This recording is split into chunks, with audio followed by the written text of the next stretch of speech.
Colonel Mohr has asked me to tell some of you parents that tonight's message contains, it's PG tonight. It contains a little violence. And sometimes parents get a little concerned that maybe some of his illustrations or some of his experiences may concern you about your children hearing bloody stories. You're not going to tell any lies, though. Everything's truth that you tell tonight. Amen? So I would just leave it this way. If there comes a part where you don't want your children to hear, you can either plug up their ears or ask them to leave the room, one or the other, so you can do one of the two. My guess is, though, that probably nothing is going to be said tonight that you shouldn't hear. So after the service, after he gets through preaching, we'll probably have a question and answer time. Since ABC is going to be here tomorrow night, we're probably going to not have a question and answer time tomorrow night. We'll probably do it tonight. And you can ask all the glory questions you want to ask tonight. All of the controversial questions you can ask tonight. You can do any of that. Well, we're glad to have you, Colonel. Been looking for you to come. Been praying for you. And you come and take as much time as you need. All right? You come. I'm going to go down and sit in front where I can.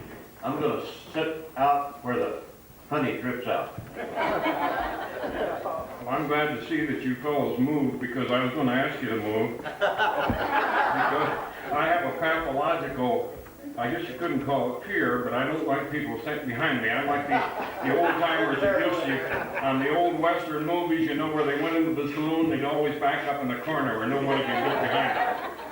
But I'm very pleased to be here tonight. I can't really express my appreciation to Brother Sullivan for inviting me to come here, because I remember when I first heard about the ordeal of Faith Baptist Church, I don't think that there's been any time in my life in recent years that I was so elated, not because of the troubles that you were having, but because finally I had run into a church group of Christian people who actually cared enough to where they were willing to take a stand. And it did something tremendous for me, I want to tell you.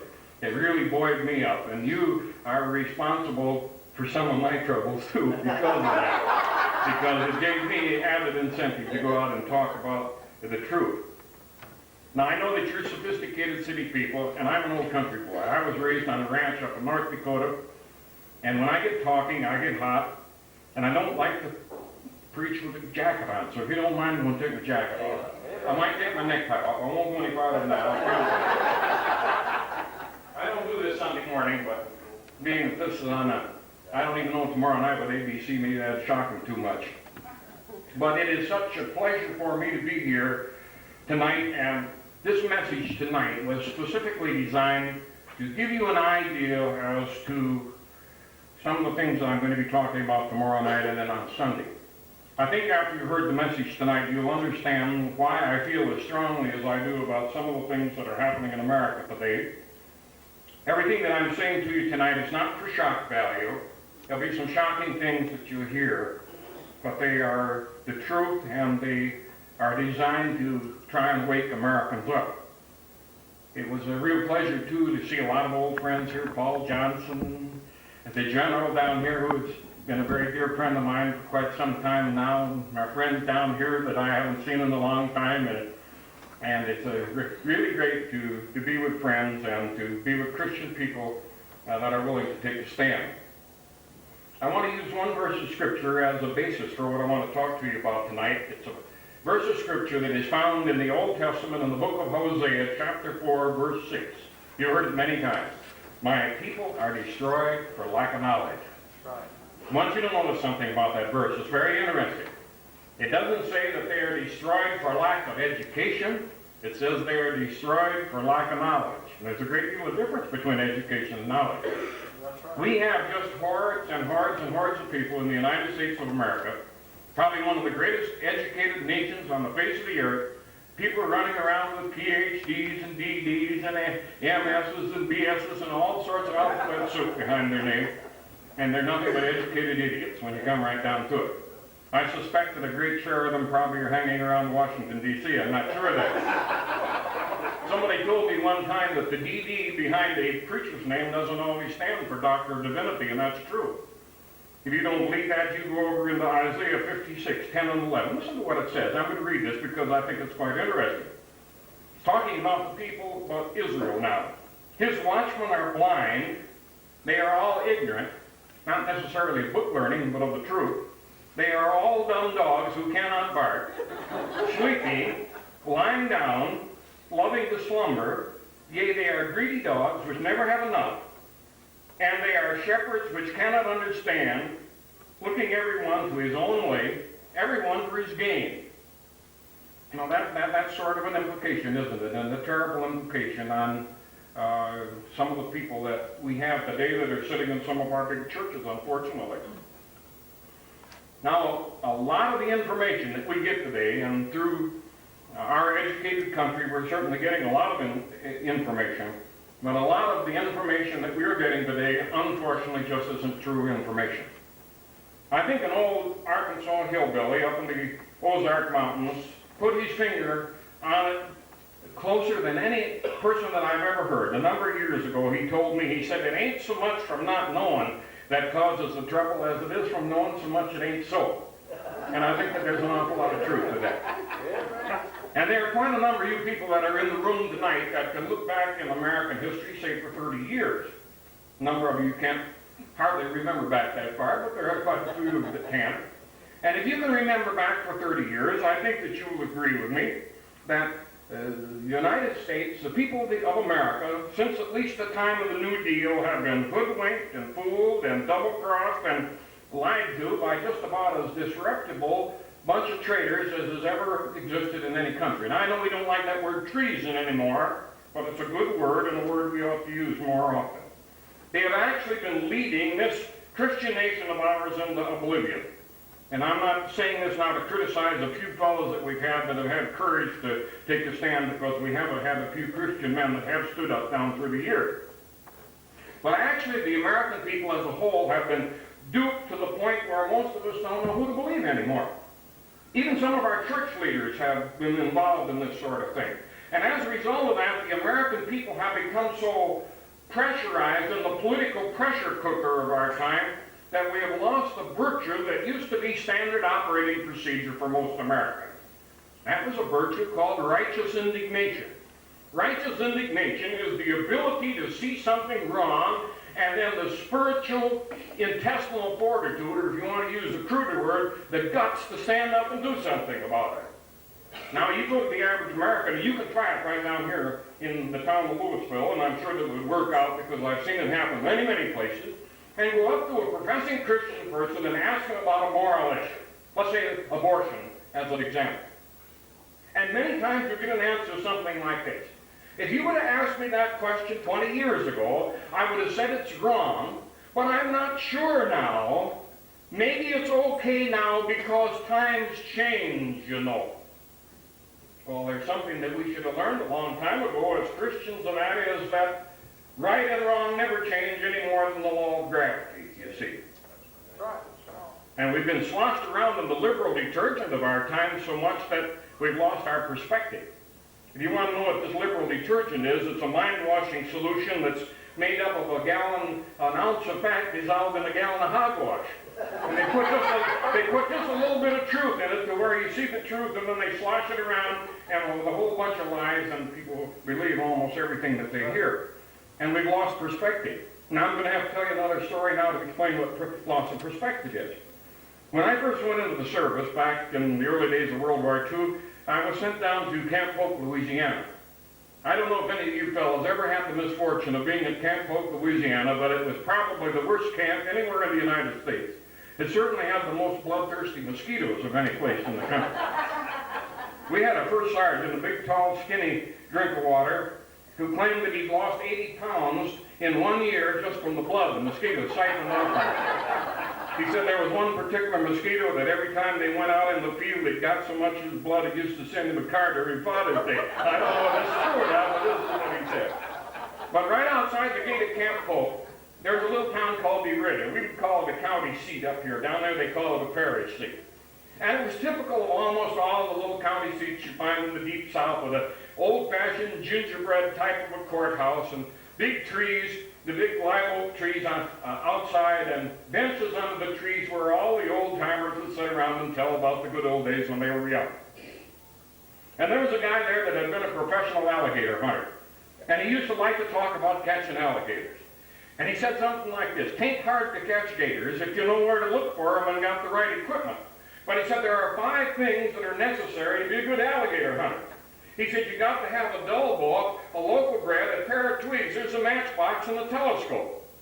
Well, who in the world ever heard of catching alligators with that kind of equipment? But here's how he explained that you do it. He said you go out on the banks of the stream where you know there are gators hanging out. You find a big tree up close to the edge of the water where you can get in the shade and where you can be comfortable. So you put all your paraphernalia carefully down beside you, back up against this tree, open your book, and you begin to read. And this book is so dry and so dull that in a few minutes you're going to get sleepy. Head's going to start to nod, your eyes are going to begin to close. And here's the dangerous time, because all the time while this is going on, that gator's laying out in the water. You know how they lay there with just their eyes sticking out of the water? He's watching you. And when he thinks you've gone to sleep, he's going to sneak up on the bank and try and grab that loaf of bread. Now here's what you do. Let him get all the way out of the water. Then very carefully and quickly pick up your telescope, turn it around, and look at that alligator through the wrong end of the telescope. Then you reach out with your tweezers and you pick up the little alligator you see out there, and you put him in the matchbox and close the cover, and you got him. Well, now, you don't really have to be a very intelligent person to realize that when you reached out there and picked up that 1/4 of an inch alligator, and he's really a 12-footer, that you'll probably lose your arm all the way to the shoulder. That's a loss of perspective. That's what's happened to good people here in the United States. And for the most part, because of that, we have been led, whether we have Republicans or Democrats or independents in office, we have been led to do some things in this country that are completely contrary to everything that God Almighty ever intended for America. We're hopelessly in debt, you know that, to the international bankers, and we're getting in deeper in debt every day. Under the most conservative administration we've had in Washington for years, we're going in debt faster than we ever have before. And under our economic system that is controlled by these international banking gangsters, there is no way, folks, for the finance of the United States of America except that you go down, down, down, and down. It's never going to get any better as long as those fellows are in charge. It's never going to get any better as long as we have a Federal Reserve System who is coining the money in direct defiance to everything the Constitution says, and in direct defiance to what this Word of God says. You see, we're going to, if we get back to the economic plan that God Almighty laid down here, we could do away with that. And of course, there's a plan, there's a reason for all this. Because they know that if they can control nations economically, then they can make slaves out of everybody. And they're leading the entire world into the slave pen of a one world government. This is what they're trying to do. And as a result of that, sometimes, unfortunately, they're even helped along by some of the men standing in the pulpits of our churches. Jesus talked about this. You remember, he said that there were going to be a time come when, he said, beware of false prophets, false teachers, which are going to come to you in sheep's clothing, but in the world, but inwardly they are ravening wolves. That's found in Matthew 7 and 15. How are you going to know these people? Verse 16 tells you, by their fruits you shall know them. Not by what they say, but by what they do. I remember when I was speaking for the John Birch Society, they used to have a little thing that they liked to talk about. It was called the duck theory. I don't know how many of you have ever heard that or not. But it's based on this scripture. It says anytime you see anything that looks like a duck, and it quacks like a duck, and it waddles like a duck, and runs around with other ducks, you're probably looking at a duck. Now, you see, this is exactly what happens, you see. So we've got to go not by what people say, but by what they do. And of course, in order to destroy the free America that we have now, all sorts of laws have been brought into effect. You know them. The land control laws, the abortion laws, the gun control laws, the laws to control Christian schools. My goodness, you people ought to know more about that than probably anybody in the United States today. And certainly I'm talking to a rather unique group, at least to the people from this church. I mean, I don't know about you fellows, folks that have come in as visitors today, but the people of this church know something about it. and are not brainwashed, because they know that even here in the United States of America, we don't have the freedom that we are supposed to have in this country of ours, because it's been taken away. And I'm sure that if you talk to members of this church, that they would believe what Mr. Khrushchev said a few years ago when he took his shoe off and pounded it on the podium and said, "We're going to bury you." Well, there were a lot of people in the United States. There were people like the economic guru from Harvard, John Kenneth Galbraith. He said, well, they didn't really mean that. He meant they were going to pass us by economically. And then some of you have read that book, I'm sure, by Representative George Hansen, to harass our people on the Internal Revenue Service, where he tells us today about the oppressive measures being used by our own government against primarily Christian people in the United States to control them. Did you know, my friends, that in 1973, the largest oil reserve in the world at a place called Prudhomme Bay, Alaska, was discovered? There's enough oil there to last the United States at an increasing rate for 500 years. And what happened? They came up with two plans. They said we can build an oil line down across Alaska territory. It'll be 800 miles long. It'll cost us $5 billion. It won't disturb the ecology very much. Or we can build one for 3,000 miles across Canada that'll cost $50 million and will disturb the ecology. And what did the Senate and the representatives of the United States do? They voted for the $50 billion one, and it was so expensive that they couldn't put it in. And we've got that oil up there now, and gasoline's gone up to $1.25 or $1.30 a gallon. Why? It should be 50 cents a gallon today in the United States of America. Why? Well, because of control, you see, that's been exerted against it. Maybe some of you don't believe the prediction that was made by a man by the name of Gus Hall a few years ago. Gus Hall has been the perennial head of the American Communist Party. He's run for president for 40 years. And in a speech that was made at the funeral of another prominent communist, he said this, quote, "I'm going to live to see the day when 50 million hopelessly diseased capitalist animals are hauled off to the liquidation centers by the commissaries. I'm going to live to see the day when the last congressman is strangled with the guts of the last preacher. And if Christians like blood so much, and they're singing about it in their churches all the time, we'll give them all the blood that they can stand as we cut the throats of their children and drag their bodies over the altar rail of the church, and may the parents drown in the blood of their own children." Now, that was not an Asian talking about it. That was not somebody from Africa talking about it. That was not a Russian talking about it. It wasn't a Chinaman talking about it. That was an American saying what he was going to do if they ever came into power. And in 1949, a man by the name of Dmitry Manulevsky, who was the head of the United Nations Security Forces, he was a Russian, or a Soviet, from the Soviet Union. He was the Undersecretary of Military and Political Affairs. Listen to what he said. "Communism and capitalism cannot long exist side by side. We're not strong enough to destroy you now, so we will begin by producing the greatest peace offensive this world has ever seen. And the capitalist nations, stupid and decadent, will leap at a chance to be our friends. They will be willing to cooperate in their own destruction. And when their guard is down and they've gone to sleep, we'll smash them with our clenched fist." What did Lenin say? We'll take Asia first, and then we'll take Europe, and then we'll take Africa, and then we'll come to the United States, and we'll surround Canada and the United States and cut them off, and when that happens, they'll drop into our laps, and we won't even have to fight against them. Folks, we're awful close to that right now. There's some people in the Pentagon that have had guts enough to speak up about it, that say that if this thing is not stopped in Central America by the end of 1986, we can expect 12 million aliens to swarm up from the south into the United States of America, and we'll be fighting for our lives right on American soil. Sort of frightening, isn't it? Sort of frightening. And this threat that was made by that fellow was made 35 years ago, and it's happening today, my friend. Now, there are lots and lots of Americans who don't want to believe that that happened. There are even some Americans, particularly in our colleges today, that have been brainwashed into believing that maybe it wouldn't really be too bad to live under communism anyway. I've often thought that from experience and seeing people that we have one class of Americans that probably consists of the majority of Americans. If you gave them a roof over their house, over their head, gave them 3 square meals a day, gave them a television set and a 6-pack of beer, they'd be satisfied and let the country go to hell. That's all they're interested in, what they've got right now. They can't see beyond the end of their nose. But do you as an individual, you people that are sitting right here in this room tonight, do you have any concept of what it might be like if America was to live under communism? You know what it would mean if we were to actually lose these freedoms that have been laid down in our Constitution that were based upon the Word of God? Do you have any concept of what that would what would happen in the country?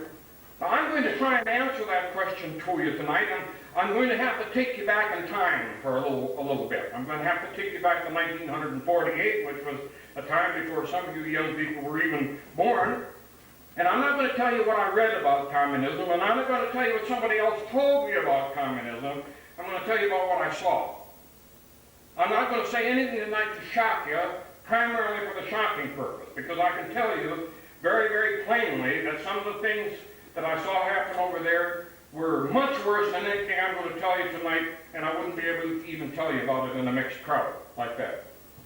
There is a conspiracy, Virginia, on to destroy Christian civilization in the world, and you better wake up to that fact. And this story that I'm going to tell you is not a very pleasant story. I've had people that have been offended by it. As the pastor said, sometimes, once in a while, little children will get scared of what I say, and I've had them cry, and I've had mothers and daddies that have got a little upset about it. I've even had some grown-up people that have come up to me and said, Colonel Mohr, we're sure that what you said tonight was true, but why did you have to tell us? It scared us. Well, I'll tell you, my friends, that when it actually happens in your community, it's a lot worse than anything that I can tell you about tonight. And I'm going to be very harsh, and I'm going to be very blunt about what I have tonight, because I'm talking about a very serious thing. I'm talking tonight about your personal physical survival. Not in the year 2000, not 10 years from now, but very possibly maybe by the end of 1985. Now, I don't think there's a single one of you that are sitting in this room tonight that if you were driving down, you still got some dirt roads in Nebraska, haven't you, some places? Let's say you were driving down a country road in a snowstorm, and through the sweep of your windshield wipers, your headlights pick up a sign in the middle of the road that said, "Danger, detour, bridges out." Now, what would your reaction be if you saw that sign? The majority of people would put on their brakes and stop and see what it was all about. But is there anybody in this room tonight that would be so stupid that you would stop your car and get out and pick up rocks and throw rocks at that sign and tell that sign it was none of its business what you did, and then get in your car and drove off where the bridge was washed out? We've been doing that in America for 50 years. We're in America, we're like a man that's got a watchdog, and the watchdog barks when a burglar tries to break in, and what does the man do? He gets his shotgun, goes down and shoots the dog, and then goes back to sleep and say everything's all right. That's what we've been doing in America. And the apathy of the people, the problem that we're having in this country today, doesn't come from the minority people. It doesn't come from the Jews. It doesn't come from the aliens. You know where it comes from? It comes from people sitting in pews, like in this church here, the Christian people of America, who have refused to do what God Almighty has told them to do. And that's why we're in the mess that we're in. We can't put the blame on anybody's shoulder excepting ourselves because of our apathy. I heard a story recently about a woman that had been mugged and raped in Central Park, New York. And a man found her laying on the ground, bleeding from her wounds, and went up to her and said, "Lady, should I call the police?" She said, "No, I don't want to become involved." Well, you see, this is actually what we're doing in America. Good Christian people, they knew it was wrong. They knew they should take a stand. What they do, they got down there in their spiritual foxhole, and they fold their holy hands in prayer and say, "Oh, Lord, hurry up and rapture me out of this. I can't stand it." Yeah, right. You can't find anywhere in the Word of God that a Christian has got the authority to do that. You see, what we better realize, my friends, is we're not going to lose our freedom in America. At 3 o'clock in the morning, some morning, when there's a rap on the door, and we go to the door, and here's a man standing with a star on his cap and a Tommy gun in his arms, and he said, "I come to take you away to the concentration camp." That's not when we'll lose our freedom. But we'll lose our freedom with people like you, and you, and you, and you, and you, and me. When we see things happening in our local schools, in our local churches, in our local government, and we know it's wrong, what do? Well, we sit back in front of the boob tube and we twiddle our thumbs and say, "Well, I'm just an individual, you know, and everybody knows you can't walk City Hall." And when enough good people feel that way, we'll lose our freedom, and they'll take her to the cemetery and bury her, and over the grave they'll put a headstone with this epitaph on it: "America died because the Christian people didn't want to be bothered." That's a sad thing. That's an awful sad thing. Now, back in the beginning of World War II, I was one of those guys that ran down all starry-eyed with patriotism and signed up a few days after Pearl Harbor. I thought I was going into a war to save democracy. I didn't realize that we'd been suckered into World War II, just like we had in World War I. We'll talk a little bit more about that tomorrow night. But I thought I was going over there to help save this country. Went over to North Africa with George Patton, and I was a buck sergeant at that time, and got a battlefield commission at Kasserine Pass. I got shot up pretty bad. I was the second vehicle that went into the pass, and I guess the first 20 vehicles that went into the pass were all destroyed by German gunfire. And I was sent back to the States and spent about 9 months in the hospital, and then spent most of the war years in the United States. And then finally, in the spring of 1944, they sent me over to Hawaii to do some training with a special unit that was training with the 4th Marine Division. We were getting ready for what we thought was going to be the invasion of Japan. And to top off our training, they sent us over to Saipan for mop-up operations. There were still some Japanese running around out in the jungles, and our job was to try and clean them up. Then we went over on the invasion of Japan, and of course the war ended a couple of days, or several days after we were out to sea before the invasion actually took place, after the atomic bombs were dropped. And I spent some time in Japan, and then in the spring of 1948, I came back to the, or 1945, I came back, or 1946, I came back to the United States and got a discharge and went back to North Dakota. I was working on a master's degree in psychology at the university there, and I wanted to go back into ranching again. My dad had been a cattle rancher up along the Canadian border of North Dakota, and so I was ranching part-time and going to school during the winter months. And then in the spring of 1900, well, actually there was a traumatic experience that kind of pushed me back into the military again. That year I had worked, I guess, harder than I'd ever done in my life, and I put in 5,000 acres of wheat. You fellows that have ever done any farming, you know what, a lot of work that is connected with something like that. And it came up beautiful. Oh, it was great big tall stuff like that. I'd never seen a crop of wheat like that. And about 5 days before harvest, we got hit with a hailstorm. And when I cleaned up the mess that was left over, I cleared $56 profit for 48 months of the hardest work that I ever seen, after I paid the gasoline bills and all the other bills. And I was pretty discouraged. I said, they can take farming and shovel. I didn't want anything to do with it. And so about that time, I got a letter from the Department of Army, and they said, we've been looking over your records and find out that you speak Japanese fluently, and we're looking for fellows that can speak Japanese to go to Korea to join an organization called the Korean Military Advisory Group. Your job will be to help to train the new army, and that'll be responsible to defend South Korea. And so I jumped at that opportunity, and they sent me back as a first lieutenant in the spring of 1948, and sent me over to Korea, where I was assigned to work down in the southwest part of the country in the province of Jeollanam-do. I was sent to work with the Ship Silent-Day Regiment, the 19th Infantry Regiment of the South Korean Army in a town called Suncheon. The word Suncheon in English means peaceful heaven. Suncheon is a very beautiful area. It was a city of about 175,000 population in the center of a large plain. The plain was probably 70 miles across. It was a rice-producing area, probably produced the finest rice that's produced anywhere in the world. It's still, the rice that comes from that particular area gets premium prices in the Far East. On the west and on the north, and the northeast were the Churisan Mountains that went up to 11,000 feet, snow-covered almost all the year round. And then off to the southeast was the Yellow Sea, very beautiful area, some of the finest honey that you'd ever seen. Nothing at all to go out in the fall of the year and see 100 cock pheasants in one rice paddy walking around out there. It was just a fantastic place.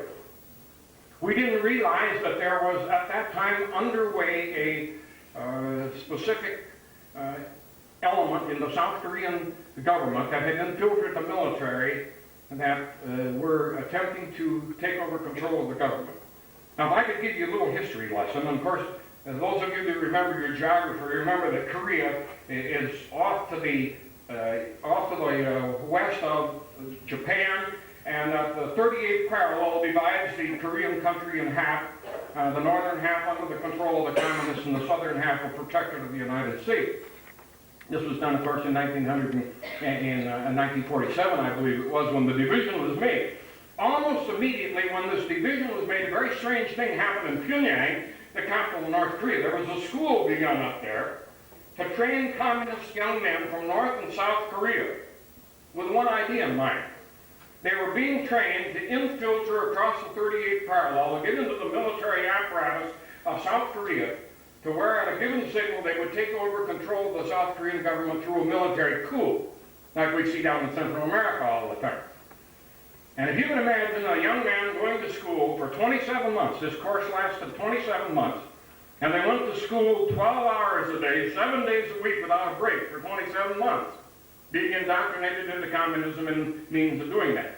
And they had infiltrated down into the South. We didn't know that they were in our regiment, but there were about actually 80 hardcore men that had infiltrated into the 19th Regiment at this time.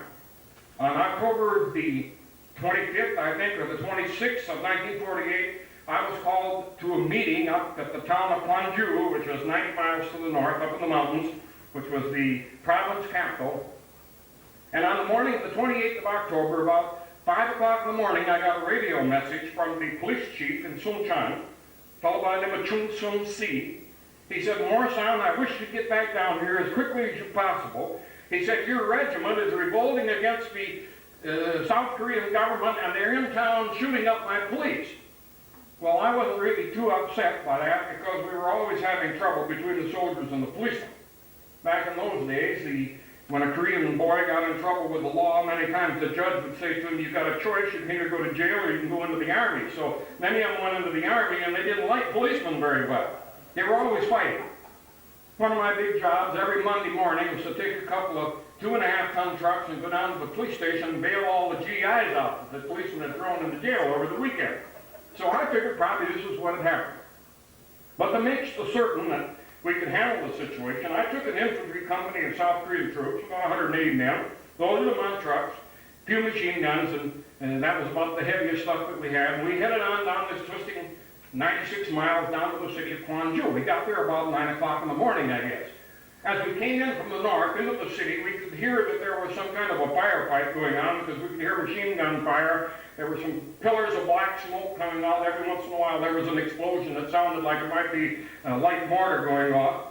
And so we got down into the city and found that the city was under attack by about 2,500 soldiers from the 19th Regiment, who had been joined by about 1,700 civilians that were evidently sympathetic to the communist cause.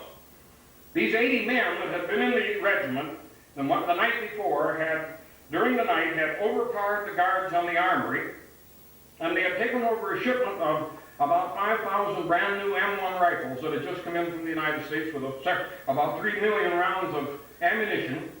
And then they had alerted the regiment, and they said that we received word that the Korean police are revolting against the government, and we're to go into Suncheon and wipe those fellows out.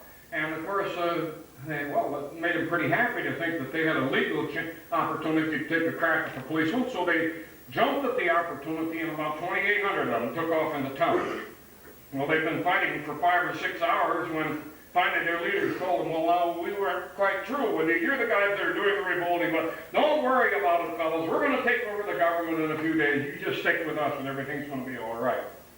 Well, when I got into town, I noticed that they were coming up from the south part of the city, and Suncheon was a very easy city to defend because there was a river that flowed along the south border of the town. It was a very fast-running, deep stream with only one bridge across it. So all we had to do was defend that bridge. There were no boats or anything that they could use to bring any number of men across the river. So I put my infantry company to defend the bridge, told the lieutenant in charge, I said, "Chewie, I want you to watch this bridge. Don't let any of the Indians go, and don't let any of the communists come across. I'm going to go down and see the police chief, and I'll be back in a little while, and we'll decide what we're going to do." And so I took off to see the police chief. I came back about 45 minutes later, and here were the communists coming across the river by the hundreds. And I got a hold of the young lieutenant. I said, "How come you're letting those fellows come across? I told you not to do it." And he said, "Oh, after you left, Comencon, that means the American advisor. He said there was a fellow came over with a white flag, and he told us that they were going to take over all of South Korea in a few days, and if we were to help them, we'd be the big shots in the new government. And it sounded pretty good to us, so we joined them. So that left me with about 65 policemen and about 3,000 or more guys on the other side. And there was no way in the world we could defend the city because there were several hundred of them within the city. So we went down to the police station that was in the center part of the city. Now the police stations in Korea are a little bit different than they are here in the United States. And this was sort of like a medieval fort. It was set in the center of the town on a little hill. It had walls around it that were maybe 14 foot tall and probably 10 foot thick. Guard towers on the corner. Even had a moat with water around the outside of the drawbridge over the moat. And we got in there with our 65 policemen. Now we were armed with old Japanese era Sikas, 6.5 millimeter, 25 caliber bolt action rifle that they'd used in World War II. And the Korean police were a rather strange group. We had a terrible firefight that first night. The Korean policemen would load their rifle and stick it up over the wall like that, and pull the trigger and bring it back down and load another round and do it like that. And I asked one of them why he didn't stick his head over the wall to aim. He said, oh, if we stick our head over the wall, they'll see us and shoot at us. So in a little while, we began running low on ammunition. So this went on during the night, and by morning time, we were in a pretty precarious position as far as ammunition was concerned. We knew we'd have to give up or help would have to come in. About this time, just as it was getting daylight, one of the policemen came over to me and said, Chewy, Lieutenant, one of the Immingoon wants to talk to the Migu Komencon. One of the communists wants to talk to the American advisor. And so I stuck my head over the wall, and here was a guy on the opposite side of the street. He had a white rag tied on the bayonet of his rifle. He was waving it around the corner, and he said, I want to talk to the Migu Komencon. I said, that's me. What do you want to talk to me about? Well, he said, we're going to storm the police station in a little while. We're going to kill everybody that's in there. But if you want to surrender, and any of the policemen that want to surrender, we won't bother you. We'll see that you're treated all right. And, you know, immediately when you get in a situation like that, all the little wheels in your brain began going at high speed, trying to figure out how you're going to get out of the mess that you're in. And one of the first things that came to me was, well, now you know most of these guys, and you've been friendly with them, and you've worked with them. Maybe if you got out there and talked to them, maybe you could get them to change their mind. And so I decided to come out. I came out. I had a 45 strapped on my waist. They didn't even bother to disarm me. They were quite friendly, really. They shook hands with me, and some of them saluted, and someone just smiled and spoke to me. But as soon as we were out of sight of the machine guns on the walls around the police station, there were 17 policemen that went out with us, and they grabbed these guys, tied their hands around them. Now over there, they don't take your wrists and tie them together, but they take your thumbs and wire them together with fine wire like picture wire behind your back. Just take your thumbs and wire them together. It's very effective, though more effective actually than handcuffs. They took these fellows about 2 blocks away to where the courthouse was located. They forced them to kneel down. There was a big crowd of several thousand people gathered out in front of the courthouse. And then they executed these men by taking bamboo poles, like a fish pole, about the size of a fish pole. They'd taken a knife and sharpened a point on one end, and they just executed them by jabbing them in the chest and abdomen 15 or 20 times until they were dead. Now, over in the Orient, for many, many years in Korea, the people were not allowed to have firearms. You had to have a special permit even to have an old black powder shotgun. You couldn't have rifles or pistols or anything like that. And so the only way that they had to hunt, or the only way that they had when they wanted to get into a fight, was to use a bamboo spear. And this was something they'd used for centuries over there. Green bamboo is very peculiar. You can go down along the river and cut down a fish pole, sharpen a point on it, put the point in the flames of the fire, and as the juice dries, the wood becomes as hard as steel, and the edges are like the cutting edge of a knife, and that was what they were using. I noticed while this was going on, there was some activity over the courthouse. So I walked over to the courthouse, and I got my first glimpse of a people's court. I read about people's courts. A people's court is set up in every country that's ever been taken over by communism. You can't point to a single one. And a people's court is a very peculiar court. It's made up of 3 people. It has a judge, a prosecuting attorney, and the victim. And you can be brought into the court with your only crime, the class of society that you belong to.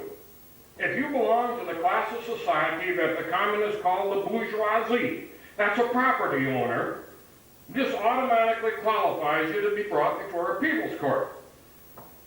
And a property owner, that might mean a car, it might mean a house, it might mean a radio, it might mean a television, it could mean most anything that you own that the government didn't have their finger into. You're brought before that court, you listen to the crimes that are alleged that you have committed, told by the prosecuting attorney. You never get a chance to open your mouth. There is no jury to hear your story, and usually you're taken out and executed any way the executioner wants to do it. The more brutal, the better it is, because it frightens people. And these people's courts are used for those two purposes. One, to frighten people in the community, to where they won't take a stand against the government or the people trying to take over. And the second is to get rid of the people in the community that would normally have a stabilizing influence on the community. So when they go into a community, here's what they do. They immediately round up all the leaders in the community. Who do you think they hit first?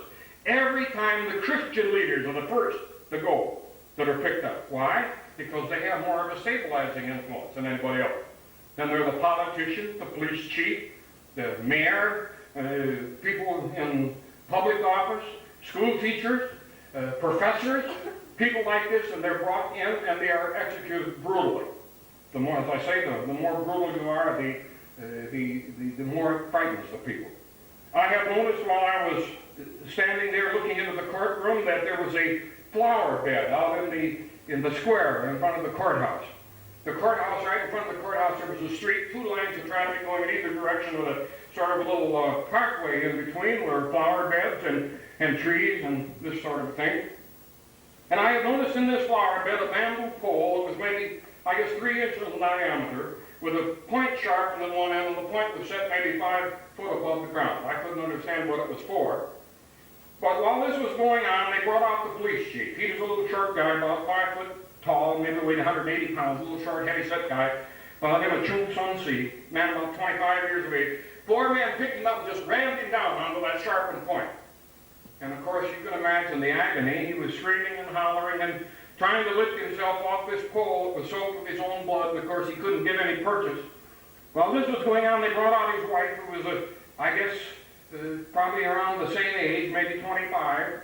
She looked like she was close to 9 months pregnant.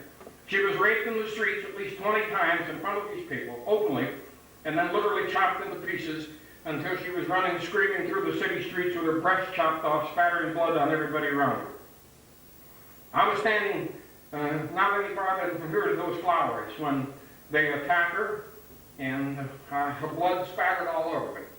I had been told by my superiors in Seoul that I was not to get involved, no matter what happened.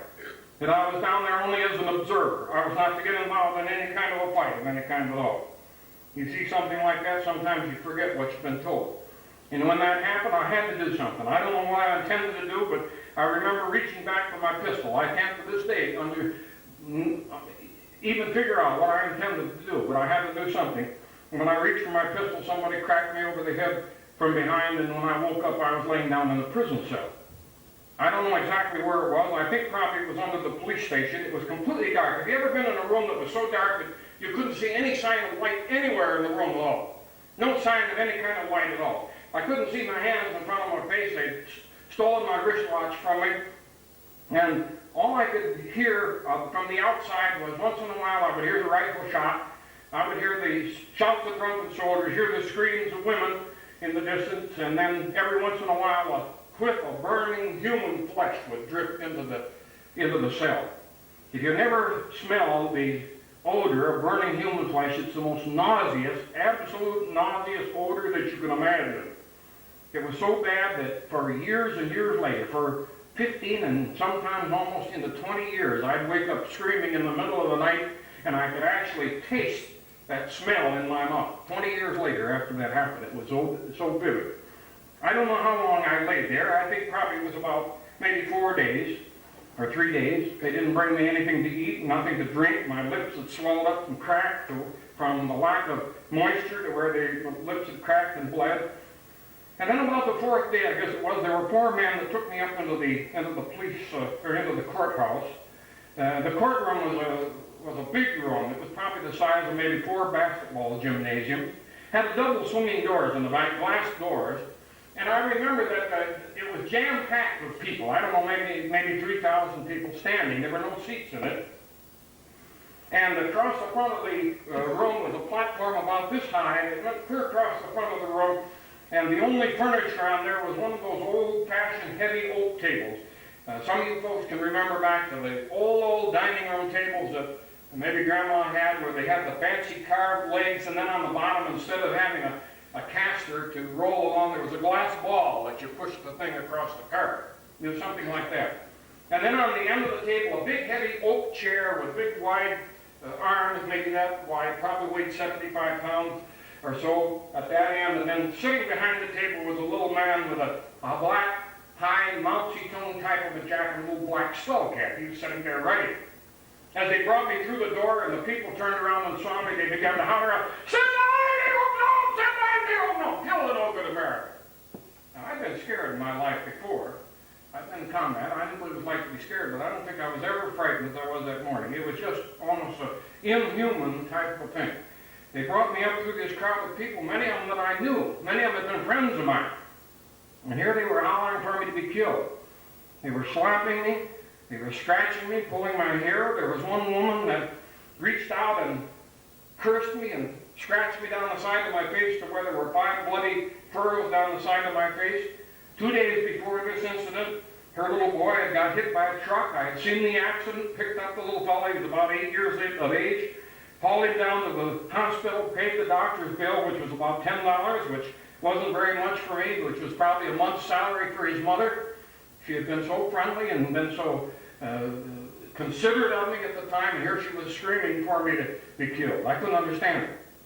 And then I began to realize that this was the point of all the terror that we were seeing, and that was that they had terrorized these people so much that they were willing to do anything to appear to be on the side of the guy in charge. See, that's why in a communist country, a child will turn against their parents. That's why a wife will turn her husband in. That's why a husband will turn his wife in or turn the kids in, because they are conditioned to do that out of fear. This is the reason why they do that sort of thing. Well, I got up to the front of the room and I stood in front of that desk, I guess maybe 10 minutes, and the little guy was writing on some paper. He never said anything to me. Finally, he motioned to me to sit down, and before that happened, when he didn't do anything, I finally said, "I'm an American officer. I want to be turned loose." And he jumped out of the chair and began to holler at me in Korean. "How can a running dog of the capitalist, imperialist, Wall Street warmongers ask anything of a representative people? Sit down." So I went over and sat in the chair. He came around behind me, put his arm around me, and he said, "We don't dislike Americans. We like Americans here. Everybody in Korea knows that you Americans are run by those wealthy people in Wall Street." He didn't know how right he was. But he said, "We know that. We know you don't want to be over here. All we want you to do is to sign a piece of paper here, and everything will be all right, and we'll turn you loose." And he had a piece of paper there that was about that long.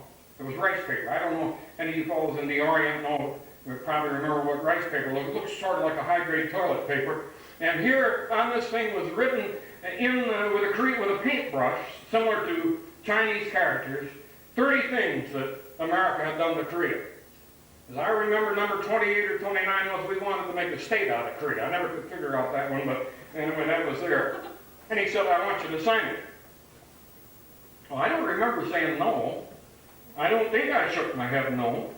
I can't for the life of me understand what happened, but I must have done made something, some movement of some kind that the fellow standing behind me didn't like, because all of a sudden he hauled off and wrapped me alongside of the head with something. I don't know what it was. It was pretty solid. Knocked me out of the chair. I remember I was laying on the ground with the blood coming out of my ears and out of my nose, spitting out a few loose teeth. And then this little guy reaching down, grabbing me by the hair. That's one of the reasons I don't have very much now, I guess. Reaching me by the hair and yanking me up into the seat, and then standing in front of me and shaking his nose in front of me and saying, "You're one of those reactionaries I've heard about. You either do what I tell you, you're going to wish you'd never been born." And he was hollering so loud that he was spitting all over me. And I made a bad mistake. Have you ever got angry with somebody and lost your temper, and then afterwards you were sorry that you lost your temper? I guess probably most of us maybe done that sometime or another. And I didn't like what they were doing to me at all. And I certainly didn't like when that guy spit all over me. And I made the bad mistake of spitting back at him, and I shouldn't have done that because he was in the driver's seat. And he barked an order in Korean, and before I could do anything about it, the four men that were standing behind me grabbed a hold of me, and they stripped me of every stitch of clothes I had, including my socks. They threw me down into that chair, and they wired me in with picture wire wired around my arms and around my chest to where I couldn't move. And then they brought out the long electrical wires, and they began to play a little game of, after they wired me up to some tender parts of my body, began to play a little game of asking questions and turning on 120 volts of electricity. Now, I look back on it now, and I can't remember the pain. It was more like a giant hand picking me in that chair up in the air and holding us there, and then when the juice came on, just dashing us into the ground, just a terrific shock, like that type of thing. And it seemed like it went on for hours and hours. I'm sure it didn't last only just a few seconds, and I passed out. And they brought me to a couple of times by throwing cold water on me, and finally I passed out for good, and they took me back to the prison cell. Now, I was a boy that had been brought up in a Christian environment. I had gone to church as far back as I could remember. I was taken to church as a baby. I came from a Southern Baptist background, and then later on got into independent fundamental Baptist, and so I knew what Christianity was all about. I had made a profession of faith, I guess, when I was about 6, and then I got saved again when I was about 12, and then I got saved again when I was about 18, which tells you a little bit about what I got each time. But as I had at that time had been living a very wicked life. I'm not bragging about it. I'm not proud of it at all, but I was a wicked man. I lived against everything that I'd ever been brought up as a boy. If you'd have gone to my home church and had asked about Jack Mohr, they'd have told you that I was one of the finest Christian boys that had ever come out of that church. I'd been a Sunday school teacher. I had been a youth leader. I was a choir director. I was in charge of the physical education at the summer Baptist camp. I'd done just about everything that a Christian young man you'd expect. The only thing is I was never saved. And when the time came down to the nitty-gritty, the old devil came out. And I'd been living bad. I hadn't read my Bible in months and months. I hadn't prayed in a long time. So I'm going to tell you something, folks. When you get in a situation like that, that's the time when you begin to pray. And I began to pray. And my prayers never got any higher than that ceiling over my head. You know, a lot of people have the idea, and any time when they get in trouble, and they're Christians, all they need to do is pray, and God will hear their prayers and answer their prayers. That isn't what the Word of God says. You know what it says? It says over there, I forget which chapter it is in Isaiah, it says that our prayers are not answered because God does not hear our prayers when we're in a wrong relationship with Him, you see. God doesn't hear our prayers when we're in a wrong relationship with Him. And I didn't want to get in the right relationship with God. Oh, I wanted to be saved, all right. There's no question about that. And the more I prayed, the more frustrated I got. And then to make things worse, they came in and played little games with me. I remember one day they came in and tied me up by my heels from a beam to where I was just barely touching the fingertips to the ground. Guard told me later on that day that I hung upside down for 18 hours. I remember the perspiration coming off my face. It looked like blood, where I guess the blood vessels had evidently in my face had broken. And they would walk around me with sharp bamboo poles and poke me with these sharp poles and hit me on tender parts of my body.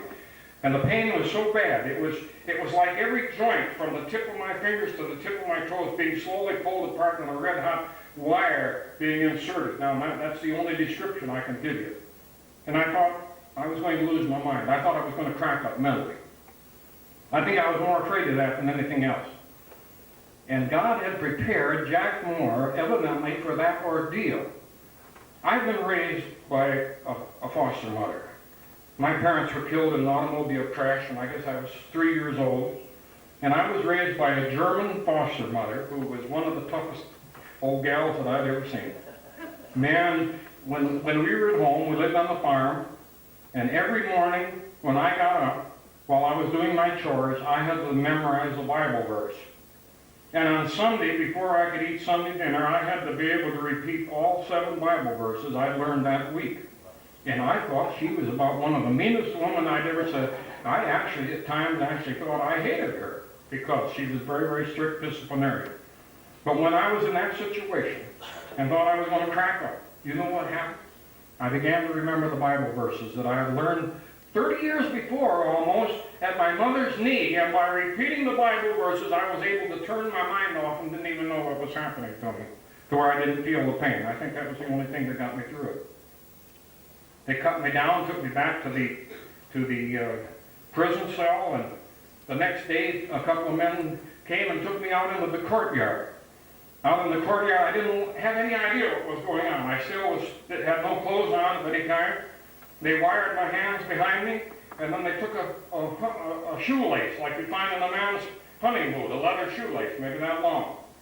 You farmers remember how back when we used to have thrashing machines, how those big steel needles that we used to use to sew up the grain sacks had a big needle, something like that they put on it, and just ran it through my chest muscle here, and tied me up to a pole. I could walk maybe that far away from them, that's as far as I could go.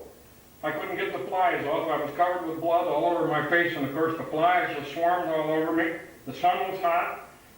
I remember that during that long day there was only one kind thing I remember. A little girl, maybe 12 years of age, I'm sure she must have been from the Presbyterian mission station, came up and tried to give me a glass of water, and the guard just smashed her in the mouth with the butt of his rifle and knocked her insensible as she lay on the ground, and stomped on her as she lay on the ground.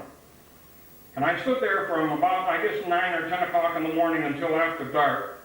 And finally I couldn't stand up any longer. I fell down, snapped the cord that I was tied to, and they hauled me back to the prison cell. During the night, somebody brought an old pair of ragged pants and threw them in there, and I remember I was able to crawl into those. And then I did what the young people said. I got down to nitty-gritty with God. I said, God, I don't know how in the world you can take an old reprobate like Jack Mohr, a man that has spit in your face as many times as I have. I don't know how you can do anything with me. I don't know how you can save me. But Lord, I believe you can. And I believe you will. And I want you to. And I'm going to get everything out of my life right now so that you can come in and take control. And the Holy Spirit came in at that time, and I wasn't afraid anymore. And I can honestly tell you that I've never been afraid of a human being since that time, in spite of some very scary things that I've been through. I don't know why God took an old reprobate like Jack Mohr and picked me out to do what I'm doing now. I don't particularly like the mission that I'm doing. It's a sort of a Jeremiah type of a mission. You don't win popularity contests with it, I'll tell you. And you can't run for public office when you talk about the things that I'm talking about. But God had a purpose, I guess, and I guess he was preparing me for it that time. That same afternoon, they took me up to the courtroom to be sentenced. And I remember as I came in, I guess my morale that afternoon was as low as you could get. I think I could have probably crawled under the belly of a snake and not even touched it. But as I came in the door, standing up against the door was a Korean sergeant by the name of Yu Chung-nan. We called him Taksa, which means professor in Korean. He was a high school teacher in civilian life. He was standing there with his foot up against the wall, smoking a cigarette, and sort of, and just as a last ditch stand, I said to him, "For God's sakes, Taksa, help me." He just went like that. Wham! Hit me across the mouth with the back of his hand to where he almost knocked me off my feet, began to scream at me in Korean, "You stupid crazy dog," dropped dead from a heart attack. That's as close as I can translate it in a mixed crowd. And he went stomping up to the front of the room, screaming like a madman about how he hated all Americans. He said, "I hate that Negro gnome, that American bastard worse than anybody." And for 10 minutes he ranted and raved about all the bad things I'd done to the Korean people. He said, "I want to take him out and kill him." And he created such a good impression that the man in charge gave him permission. I remember him leaving the room, coming back a few minutes later with 8 men with rifles. And they took me out of the room. He said something rather strange to me. I couldn't understand at the time what he meant. But as we went out the room, he whispered to me, "More son, when the rifles fire, fall down dead." Now, isn't that a strange thing to say? Because usually when you're standing in front of a loaded gun and it's pointed at you and somebody pulls the trigger, that's what's happened. But I didn't know what he meant. They took me down a little old cobblestone road. Over in the Korean towns, they don't have the paved roads, but they're cobblestones, and instead of having sidewalks down the side, they have draining ditches, and the sewage just comes out of the house and floats down the side of the street. And they took me about 7 blocks down this little twisting road. Some of the people wanted to go along and watch the fun, but he ran them off. And then I remember standing in front of this stone wall, in front of this house, gritting my teeth, clenching my fists, my eyes squinted shut, praying for all I was worth, because I knew I was going to be dead in a few seconds. And I can remember that man's voice like it was yesterday, as he gave the orders in Korean for the rifles to be raised. I heard him say fire. I heard the guns go off. And of course I jumped automatically. And then almost instantly I realized that something had happened. For some reason that I couldn't fathom, they shot over my head. And I fell down like I'd been hit. Potsaw came over to me, bent down like he was examining my body, and he whispered to me, and he said, "Mohr, son, as soon as the coast is clear, go up to the home of the Moksa, the Presbyterian missionary, and hide out there, and I'll try and smuggle you out of the city if I get a chance." He stood up, spit on me, kicked me in the ribs in case anybody was watching, and marched off with his men. And about 20 minutes later, when the coast was clear, I was able to go up to the home of Dr. John Curtis Crane, Southern Presbyterian missionary. He was up there with 3 missionary men and 4 missionary ladies. And for 10 days, we were in on Masan Hill. It was like a little chocolate drop in the center of the city. We could look down to the southwest, and we could see the Presbyterian Mission School. To the west was the Catholic Church. To the northwest was a residential area. We watched as they dragged out 48, by actual count, 48 little girls between the ages of 11 and 13, raped them in the streets, beat them to death, and bayoneted them to death. Actually counted 48 that this happened to. We saw numerous times where mothers had babies taken out of their arms and slung up by their heels, up against a tree or a stone wall. I remember one incident that I'll never forget, I guess as long as I live, of a young mother being chased by 2 drunken soldiers. She had a small baby in her arms. They finally ran her down, took the baby away from her, and began to play a nasty little game of standing maybe 8 foot apart, tossing the baby back and forth and catching it on the points of their bayonets. And when the mother began to scream, one of them just reversed the butt of his rifle, hit her in the mouth, knocked her down, and beat her to death as she lay on the ground. And then, I guess it was the 2nd day or the 3rd day, they brought out 2 elderly nuns out of the Catholic Church. These were native women. They were probably in their 60s, held them up against the wall of the church and crucified them there, driving bayonets through the palms of their hands and under their rib cage where it didn't kill them, pinning those screaming old women up against the wall of the church where they screamed and cried and pled for mercy, hour after agonizing hour. And we found, a few days later, we found the body of the Catholic priest, Father Henry. They had done the same thing to him on the other side of the church, on the church door, and then used him for target practice, for bow and arrow practice. He had something like 60 arrows in his body.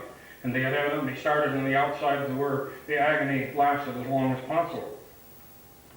And then just before the government troops came in and run these fellows out of town, we saw out of one of the houses, they dragged a young girl, maybe 21 or 22 years of age, a very beautiful girl, stripped her of her clothing, nailed her to a branch of a tree with spikes like that driven through her bare breast, while a bundle of rice straw that had evidently been dipped in oil was bound between her bare thighs and set on fire. I saw that happen. I said, "My God, if you get me out of this mess and get me back to the people I love and the country I love, I'm going to do everything possible to see it doesn't happen here." You bet your bottom dollar I get upset when I see our own country going down in that direction. You say it can't happen here? Yes, it can. It'll be worse here than any place else because they hate us more than anybody else in this country because of our Christian influence. I had the opportunity to go back to Japan or go back to the States. They said you can do whatever you want to after this incident. I was in the hospital for several weeks. I guess I made the toughest decision I'd ever made in my life. I knew that if I left there at that time, that I'd be afraid of communists for the rest of my life. And so I made, I guess, the toughest decision I ever made. I asked them if they'd send me back to the area where I had been captured. And so I went back and I spent about 9 months there before the war began, working in an area where we were actually in a state of war at that time. We had over 900 men killed in the regiment that summer, fighting against people that were being supplied from the north. And then just before the war began, I was sent up to Seoul and was advising a unit on the 38th parallel the day the war began. I became the first American wounded and the first one to receive a decoration up there. And I began to see God's hand operating in Jack Mohr's life again. The day that I was, one of the incidents that happened, I guess it was about 10 days after the fighting began. It wasn't that long. It was about 5 days after, because American troops hadn't come in yet. General MacArthur had come over from Tokyo to see what was going on, and his convoy had gone up the road, and I was following about a mile behind his convoy with 10 Korean trucks with supplies. And 4 of our F-80 jet fighter planes that had flown over from Japan, these were all green men, they'd never been in combat before. They mistook us for North Korean forces and strafed our convoy and knocked out 6 of the trucks. They came in from behind us so rapidly that there was no opportunity for us to even get out of the Jeep. And I sat in the Jeep as 50 caliber bullets came all around us, knocked out all 4 of the tires, 4 flat tires. A shell came over each one of my shoulders and knocked the steering wheel off above my hands without touching me. And I began to think, well, maybe somewhere along the line there must be a lesson in there. And then I guess it was maybe about 3 months later, I attempted to knock out a machine gun with a rocket launcher, and I didn't realize there was another machine gun that was hidden over there. And when I stood up to fire it, a burst of 8 shells came in, would have taken me right in the chest. It hit into the tube of the rocket launcher, ricocheted down the tube of the rocket launcher, just went through the muscle here, just enough to cut the muscle a little bit to where it bled. I didn't even know I was hit at the time. Knocked me down, and I stood up and fired around and knocked out the machine gun nest, and then as we were walking back, my interpreter said, Chewie, look, and I looked and the blood was dripping off the tips of my fingers. That was the first that I knew that I'd been hit. So I believe that God had a plan for Jack Mohr. Now this story is not a pleasant story. I never like to tell it because of the fact I never sleep good the night that I tell it, even after all these years. But I think it's something that we need to realize, because folks, the greatest threat, here's something that we need to understand, that the greatest threat to this country of ours is not the communists. The greatest threat is not the Zionist conspiracy. I think that our greatest threat here in America today is that the American people, including the Christian people, have gotten so far away from God that we are beginning to see the retribution of God Almighty. Now, how in the world He just had the patience to put up with this long, I don't know. I've often said to people, I'm sure glad that I wasn't God, because if I'd have been God, I'd have wiped those rascals out a long time ago. I wouldn't have put up with it. No, neither would have you. But you see, we're in America like a man that's living in the most beautiful house that's ever been given to mankind. And we've been sitting in this house with all the comforts that would have made an Oriental potentate green with envy if he could have had the things that we have. And we've become so apathetic that we've been in there while the concrete termites have got down into the foundation of our house, and they've been chewing holes in the foundation, and now our beautiful house is beginning to slide down the hill towards the precipice of destruction. And the whole world is standing by wondering what we, Christian America, are going to do about it. We're going to ride her down until she crashes over the edge? We're going to jump off and let her go? Or are we going to get off and call in the termite exterminator and get rid of the bugs that are destroying us and patch it up and get us back where we belong? I honestly believe that if 1/4 of the people in the United States of America that dare to go by the name of Christian were to actually fall in love with the Lord Jesus Christ and do what He wants us to do, we could turn this nation of ours around in 6 months. There's no question in my mind at all. Now, I believe in God sincerely, and I certainly believe in the power of God. But you know, an awful lot of us are like man. You've probably heard this story about the fellow that got the old man that got caught in a bad flood down along the Arkansas River. And as the flood waters began to come up, he was standing on the porch, and the water was lapping up over the edge of the porch, and a National Guard truck came by and said, "You better go with us." And he said, "No, God is going to protect me." And a little later on, he was up on the porch roof when a boat came by and said, "Old man, get in the boat." He said, "No, God will take care of me." And then a little later, as the river rose, he was up on the peak of the roof, and a helicopter came by and said, "Old man, this is your last chance to be saved." He said, "Don't bother me, God will take care of me." And he drowned. And he said that when he went up to the pearly gates, he met old St. Peter, and he was complaining to him. He said, St. Peter, I can't understand it. I prayed to God to save me, and nothing happened. And St. Peter said, what did you want? We sent you a National Guard truck and a boat and a helicopter. You see, this is what happened. I think what we need to realize, something that some of you farmers realized a long time ago, an old Indiana farmer told me this, I like this.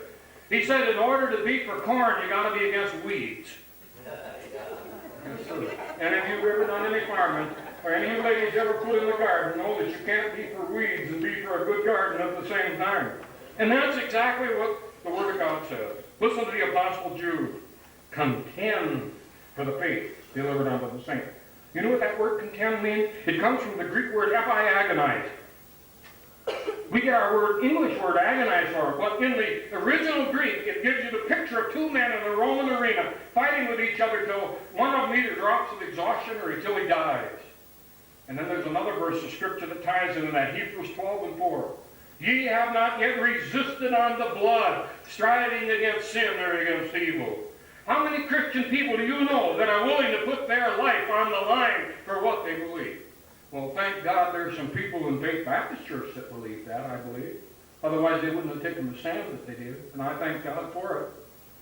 How in the world can we expect a good country when our Christian people hide in their spiritual foxholes and say, God, you handle the dirty end of things. I don't want to get my hands dirty.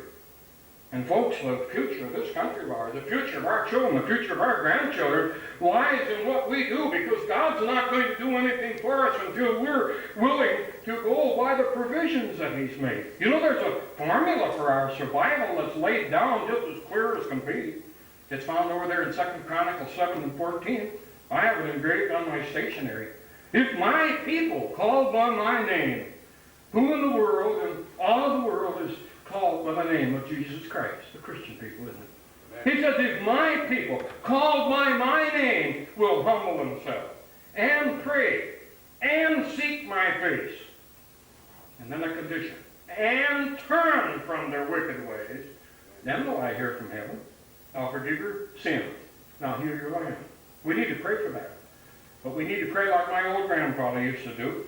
He said, when I pray for a potato crop, I like to do my praying with my hands on the end of the hoe handle. That's the kind of prayer we need to do. It's going to be too late if we wait until a truck hauls up in front of your house someday and they take away your kids to become robots of the state. It's going to be too late then. It's going to be too late when you come home someday and there's a note on your kitchen table and says your wife and kids are missing. They're down at the police station. Turn in your guns and you can get your kids back. It's going to be too late then, you see. Now, I know a lot of people that say, well, I'm not going to take a stand or do anything now because I don't want to cause any ripples in the pond, but when the time comes, I'll take a stand. I'll go away. It won't happen that way. I was in the state of Washington talking on gun control a couple of years ago. During the question-answer period, there was a big husky guy jumped up in the back of the room and he said, they come after my guns, I'll kill them. I said, did you sign the petition back there tonight? He said, you don't think I'm stupid enough to put my name on something where they see it, do you? You mean anybody that is scared to sign a petition is going to take a stand when it comes to fighting? Of course he isn't. You know that yourself. He'll be the first one to give it in. He'll turn all his neighbors in. It's too late then, you see. Well, there's some people that come to me and they say, we've gone too far. The enemy's too strong. Nothing you can do about it. I'm going to read you a letter tomorrow night, written by a rather prominent man who tells the American people, quit struggling, we've got you already. You'd be surprised at what this fellow wrote. But you see, we need to realize that we haven't gone too far. There was a man named Hannibal one time, and they said to Hannibal, you can't take your herd of elephants across the mountains into Italy in the middle of the winter because the snow's too deep. Well, he went ahead and did it anyway. And then there was a guy by the name of George Washington one time in a place called Valley Forge. And he had a little army of about 2,000 farmers and clerks. They were short of powder and ball. They didn't even have enough clothes to where they were leaving bloody footprints in the snows of Valley Forge. And they said to him, George, there's no way in the world you can take that little ragtag army of yours and cross the river into Trenton and whip the finest army in the world. But old George got up off his knees where he'd been praying in the snows of Valley Forge, and he went over there and fought a battle that was the turning point in the Revolutionary War when he whipped the Germans and the Prussians over there and the Hessians over in Trenton.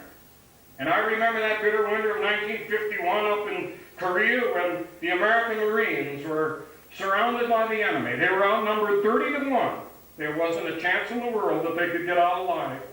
And old General Chesty Puller called his men together. He said, "Men, we've got the enemy where we want them now. We can shoot in any direction."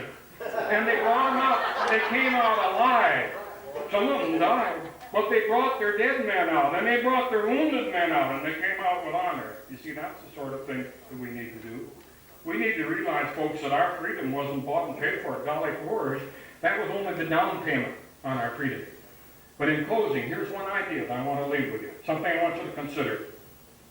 Have you ever thought it possible that maybe something that we ought to fear a whole lot more than the enemies that we have is God himself? You know, we hear so much about the love of God in our churches today, but do you know that the same Bible that talks about the love of God talks about the fear of the Lord being the beginning of knowledge? And he talks about a fearful looking forward to a fiery indignation against the adversary. You know that we flouted God's laws. You know that Christians have done it. And he's put up with us for a long period of time. But also we need to remember that there is a natural law given a long time before the law was given at Mount Sinai that's as strong as the law of gravity. It's found in Ephesians 5. And it was written to Christians, for Christians, and about Christians. And here's what it said. Be not deceived. Don't be fooled. God is not mocked. Whatever a man sows, that shall he also reap. And I know today very, very fine, dedicated Christian men who are suffering because they broke that law before they got saved, you see. It's a law that you can't get away from no matter who you are. When General Albion Knight was speaking in North Carolina recently to the American Security Council, an old farmer came up to him after the meeting and said, "General, I'm not that much worried about the communists, but I tell you what I am worried about. I'm worried about God coming down one of these days to earth and saying, 'Ladies and gentlemen, you failed me. It's time for me to close the store.'" What would you and I do if that happened? Have you ever wondered why it is that the enemy hates Christian schools more than anything else? I'll tell you the reason why. Our Christian schools are raising Shadrach, Meshach, and Abednego who won't bow down before the golden image when the flute and the cornet plays. Let me read a little something out of the 3rd chapter of Daniel. This always thrills me. It's the story of the 3 Hebrew children, do you remember?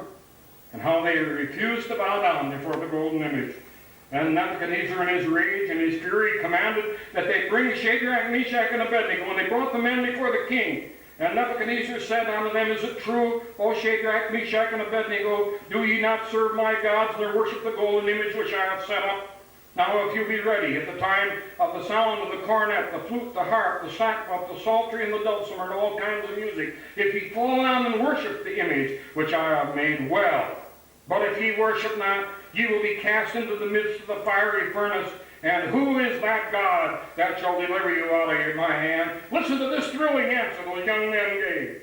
And Shadrach, Meshach, and Abednego and said to the king, "O Nebuchadnezzar, we are not careful to give thee an answer in this matter. If it be so, our God whom we serve is able to deliver us from the burning fiery furnace." And listen carefully now. "But if and he will deliver us from the fiery furnace. But if not, be it known unto you, O king, we will not bow down and serve your God." That's what we need today in America. That's what we need. And I want to close with this. I want to close with this illustration. You know, too many of our Christians are Alka-Seltzer Christians. I don't know if you know what an Alka-Seltzer Christian is or not. You know how an Alka-Seltzer reacts on a glass of water. You put it in a glass of water, fizzes for a little while. You got to drink it while it's fizzing, or it won't do you any good. We've got all sorts of people that come to our churches and they fizz for an hour on Sunday morning. The rest of the week you wouldn't even know they were Christians by the way they are. Alka-Seltzer Christian. And what we need are people that are not only willing to contribute to the cause of Jesus Christ, but are willing to be committed to the cause of Jesus Christ. And they told a story years ago about a bandit chief who was up in the mountains. He had a band of 1,000 men.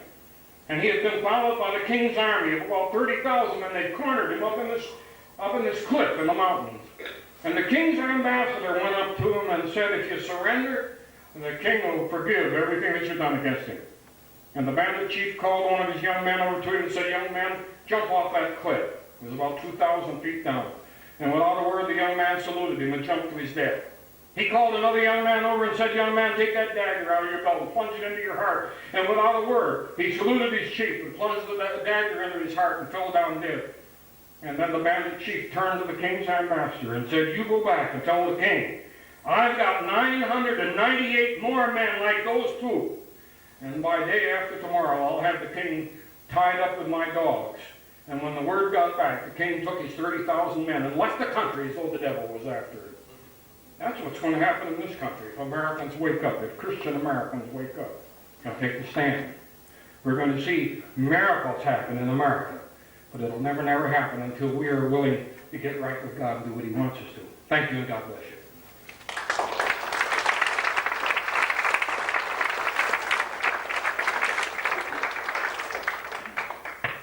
All God's people said? Amen. Any of you have any questions you want to ask him tonight? He didn't get into Zionism tonight at all. You going to do that? When are you going to do that? We've got a peculiar sort of situation here, brother. You're going to have to stay up here. All right. My hearing has gone bad. The doctor tells me it's because standing so close to so many explosions for so long. So it's got so bad recently that I have to have a translator. So if you've got any questions and I can't hear you, particularly you ladies with your nice soft voices, I have difficulty hearing what you say. I'll ask Brother Everett if he'll pass the question on, and I'll try and answer it to you. If I don't know the answer, I'll guarantee you I won't try to fool you. If I don't know the answer, Brother Everett will give it to you. Anybody have any questions you'd like? Yeah. I'd like to ask you, as long as there's a problem with getting our views before the American people, especially possibly on the radio method, or, well, really, we just talk about radio. What is it that we can practically do to increase the voice? Well, Reverend Sullivan is heard on a station that's supposed to be heard in 5 states. But, you know, what about the networks? I mean, they control the majority of the radio time. What can we do about that? How can we defeat the media in getting our message out since they don't cooperate? I think we're going to have to do the same thing that they did during the Revolutionary War days. You remember that in the Revolutionary War days, or before the Revolution, one of the popular things was people called pamphleteers. You remember there were people that, this is sort of the thing that I'm trying to do. Actually, your Pastor Sullivan's doing that here with the tapes that he's sending out and with his magazines that he's sending out. We are going to have to overcome the control of the media by the dedication of people that will send this message out to other people. I have many elderly people that are living on Social Security. They're up in their 80s. There's no way in the world they can get involved in this fight. You know what they're doing? They are buying scads and scads of material. I give it to them at cost price because of their dedication. And they're going door to door and handing that stuff out to people. Going down to the shopping center. There's one 86-year-old lady that has distributed over 17,000 pieces of literature in the last 6 months. She's 86 years old. So you see it came to come. Any other questions? Yes, sir. We have any communists up on the northern borders that you know of? Any communists on the northern borders that you know of? Well, it's very interesting to note that about 2 years ago, some of our people in Washington, D.C., or in Washington State, were hunting up on the northern border, the Canadian border. And they hunted in an area that is owned by a very large lumber company. It's sort of an isolated area, and going down a lumbering road that they had followed for many days, they were stopped by 2 fellows who were Orientals, who were in a uniform that they never saw, spoke very broken English, and were told that they couldn't go any farther up into that area. And we have had reports from the Northwest of the possibility of as high as 30,000 Viet Cong and North Koreans up in the Pacific Northwest, in the United States and in Canada. We do know that there are North Koreans at the present time that for the last 2 years have been practicing landing operations in the Baja area, down that peninsula that goes down south to California. We know that. And we do know that there have been many millions, 3 million of them now, that are aliens that are along the Mississippi River. And we believe that probably their mission is going to be, if this thing ever breaks, to blow the bridges across the Mississippi River. What would happen in the east if the major bridges across the Mississippi River was blown? Within 2 weeks, you'd have food riots in New York and out on the East Coast, because almost all the food comes through Omaha and then goes across to St. Louis or Cairo, Illinois, headed for the east. And it would throw this whole country into chaos. Day before yesterday, I got a call from a legislator in New Mexico. He's on the Insurance Commission. He said, we are planning for an influx of 2 million welfare people in New Mexico by the end of 1986. That's twice the population of New Mexico.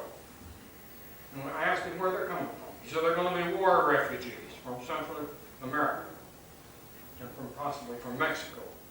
And there have been some people that have been down in that area that are out of the military, they're ex-military people, that say that if Guatemala falls, and they are predicting that Guatemala will go down the drain to the communists by the end of 1986, unless the United States takes a very strong stand.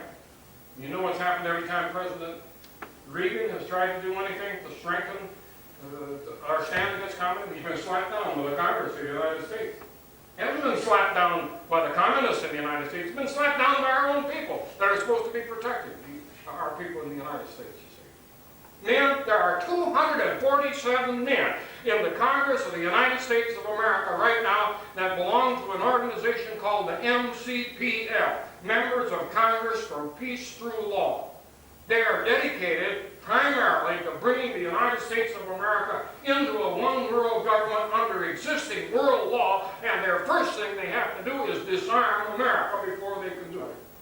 Now, these are men that have taken an oath of office with their hand on the Holy Bible that they will defend the United States of America against all enemies without and within, and according to the constitutional definition, Article 3, Section 3 of the United States Constitution, those men are traitors. That's right. This is what it said. Treason shall, it's written in language any fifth grader can understand.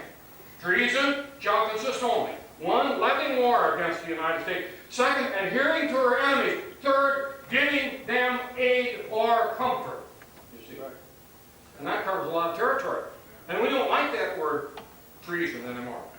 Many, many years ago, there was a man by the name of Sir John Harrington that said, when treason prospers, what's the reason? Well, for when treason prospers, none dare call it treason. And treason is prospering in Washington, D.C. these days. That's right. There's a lot of men getting wealthy. There have been a lot of millionaires and multi-billionaires that have gotten wealthy in the last few years, since the beginning, or since World War I and World War II. And the other two wars that we fought at the expense of the American people. They've been taking it out of your pocket, you see. And it's time that the people that care, that are really concerned, need to stand up and do something about it. I thank God that within the last 6 months there has been a tremendous awakening. I've never seen anything like it in the 24, 25 years that I've been on the road. Tremendous awakening from people that even 6 months ago you couldn't talk to. They wouldn't talk to you about it at all. Now they're asking questions. They want to know what they can do. That's right. What part, how big an impact did the confrontation here have on awakening America, do you think? You mean a confrontation like? The problems we had.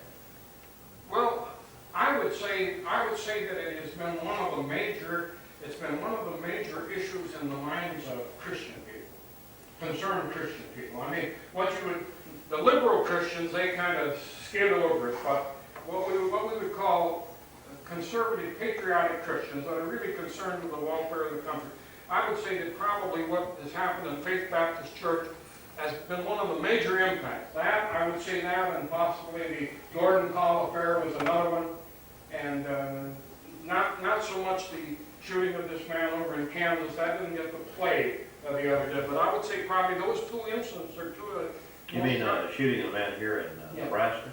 That's his wife, or his widow right here. Oh, is that right? Yeah. Yeah. Well, these are the things, you see. These are the things that are beginning to waken American people up. And I want to tell you that I don't agree with a lot of the things that have come out of the Northwest back there. And I don't agree with everything that Bob Matthews said for it. But I want to tell you that 95% of the material that you read on in the newspapers and that come over television has been outright slanted misinformation and lies that has come out on those people out there. Because I happen to know Bob Matthews personally. And if you'll notice that these people are accused of everything under the sun, and they haven't proven one single thing on them yet, but to all intents and purposes, they have already been tried and found guilty by the media. You see, completely contrary. Because when a Christian, and you people in this church know that, when a Christian is brought before a court of law in this country these days, you are automatically guilty until you prove yourself innocent. And that's not the way it's supposed to be in this country. But that's the way it's degenerated. Because we've set back. Our people have set back and let them do this, you see. Our Christian people have done it. All right. Yes, sir. We've been blessed with some very fine Christian stations like KCRO, KGYFM, and KFY and others. Those are the main ones. And they have some very excellent speakers on these two. We may not agree with all their principles or their ideas, but still some very excellent speakers. But you talk John MacArthur, Chuck Smith, or you, or different ones. Now, how many, I was wondering, of these major speakers, like someone like James Dobson, who's interested in the family and the country and so on, how many of these men have been informed and know about these evils? Because if those men, who are an automaton nationwide, if they could be informed and spread this through their programs, it would be a blessing. I mean, He's, possibly they know about it, or he's asking if people like Jim Dobson or national radio speakers know about the things that we're talking about. I can't believe that an intelligent man that has available to him the information that he doesn't know about these things. I can't believe it. But a very interesting thing happened a number of years ago. I can't recall the name of the man, but he was the head of the Associated Press. And they had a big farewell dinner for him in Washington, or in New York. He stood up in front of the group of newspaper men and pointed his finger at them and said, "You're nothing but a bunch of prostitutes." He said, because you have prostituted your integrity and you prostituted your honor for your paychecks, and you are writing exactly what your boss wants you to write and not the truth to the American people. This was the man that was head, and he said, "I'm as guilty as any of you." One of the problems is people like Jimmy Swaggart and others know a lot of this, but they're not willing to jeopardize their income or their gifts or their ministry. For instance, if Jimmy Swaggart or Jerry Falwell or others were to speak about openly about our government officials being involved in the treason, they would immediately lose gifts. Most Christians in America think that Ronald Reagan is Lily White, and they think that most of the officials are.